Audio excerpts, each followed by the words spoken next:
Thank you. We're going to talk now about celebrities. And I know that so many people, it's a question of use a celebrity or not. And I know that our panel has really great insight. If you're going to use a celebrity, if you can use it at the retail side, because nowadays retail is so important, and you can put their face on the retail box. Now, when you think of memory, that's where, oh yeah, that's the one, you know, it's not just another skincare or whatever, that's the one that I saw on TV, and that's the one with Lisa Gibbons or whoever. So I think that's where, if you're going to use the celebrity, use it all the way.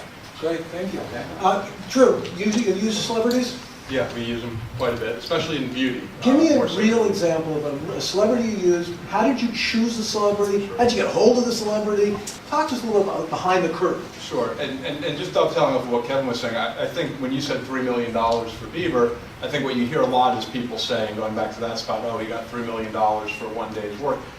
I don't really see it that way. I think he got $3 million from, among other things, his 17 million Twitter followers, which is a real number. He's number 2. I don't know his number 1 is 17 million Twitter followers.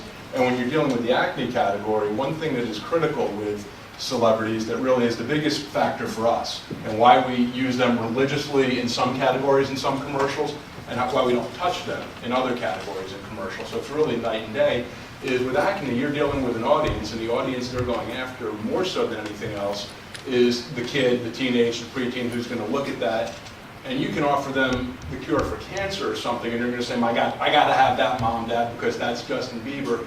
And so there, it probably is dollars very well spent. As Kevin said, how much publicity did they get from it? Free publicity just from signing him, and when it was on Access Hollywood and Today Show. For us, when we do a skincare show, and one good example is we do a lot with Murad, and we do Resurgence with Joan Lunden. And we were the folks who brought Joan Lunden to the table for that, and the original campaign was going to be hormonal aging and hormonally aging skin. We knew it was a new category. We knew most women had no idea what hormonal aging was, and we knew it was the type of topic that you couldn't just come out and blurt it out in a commercial. It had to be delivered. People use the term and sometimes overuse it, but the truth is, you know, you needed trust. You needed how many people out there can really walk up, look into the camera, go into the living room, and say, "I'm going to talk to you ladies about hormonal aging and tell you what it is." Well, then we thought about it and said, okay, who has been going into the living room of millions of American women for 30 years?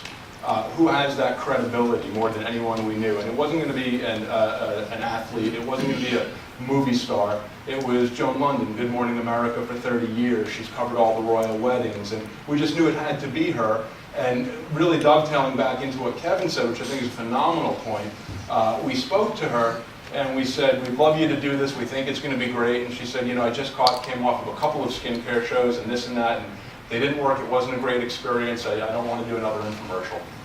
We said, "Well, what would it take you to do another infomercial?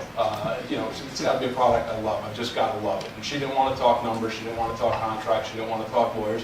So we did what I would recommend to anyone who's going to pursue a celebrity, and we've walked away from more celebrity deals doing this, which is the right thing to do, than we've actually been able to close and do. But when you close them, they'll be the right ones. We said, let us send you the product. We're going to send you a bunch of product for your daughters, for your friends, your sister, your mom, anyone you want, give it to your friends. So don't just you use it, do that, but hand it out and let's see what people think. And then if you love it, not if you like it, but if you love it, call us back.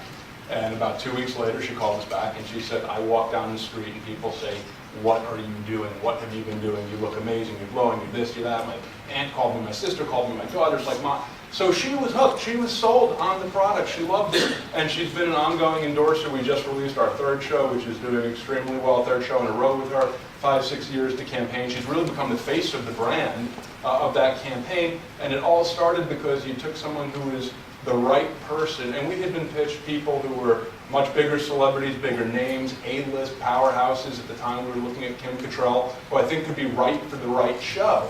But I don't think Kim Cattrall from Sex and the City in that setup is the type of person you'd expect to talk to you, the woman who's 40, 50 years old, and is really going to believe hormonal aging, that's what I have. Joan Lunden, Kim Cattrall. So that's my thought on celebrities, and I don't want to take up too much time. There are categories, for instance, where we don't use them, generally things like fitness. We shy away from them. I'm not saying a fitness show can't work with them. Our take is that someone who's looking at a fitness product knows they got to do the work. They know they've got to sweat. They know if they're going to look like this. generally speaking, I think the celebrity saying, you're going to get a great body like me doesn't carry as much water in general. That's been our take on it. Interesting. You agree with that, Kevin? You have a... On fitness, yes. The one difference I would say is when it comes to the shopping channels, you take somebody like a Tony Little. Tony, he's got a following there. So an infomercial, you're just sporadically running across the airwaves, I would agree with Drew.